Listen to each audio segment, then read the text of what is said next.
Bible కాలంలో దయ్యం అనే పదాన్ని అప్పట్లో వాళ్లకు కారణం తెలియని మానసిక, శారీరక సమస్యలను వివరించడానికి వాడారు. క్లుప్తంగా చెప్పాలంటే అది ఒక రకమైన అనారోగ్యం లేదా వ్యాధి అని వాళ్ల ఉద్దేశం. ఈ ఆలోచనకు మత్తయి సువార్తలో బలమైన ఆధారముంది. యేసు దయ్యాలు పట్టిన వాళ్లను బాగుచేసిన తర్వాత అక్కడిలా రాసింది, ఆయన మన బలహీనతలను స్వీకరించి మన రోగాలను భరించాడు.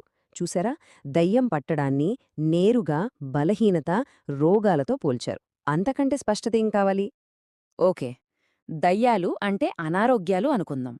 మరి మనకొచ్చే చెడు ఆలోచనలు, పాపం చెయ్యాలనిపించే కోరికలు ఇవి ఎక్కడ్నించొస్తున్నాయి? వీటన్నిటి వెనుక ఎవరున్నారు? దీనికి స్వయంగా యేసుప్రభువే చాలా స్పష్టమైన జవాబుచ్చారు. ఆయనేమన్నారంటే, మనుష్యుల హృదయం నుంచే దురాలోచనలు పుడతాయి అని.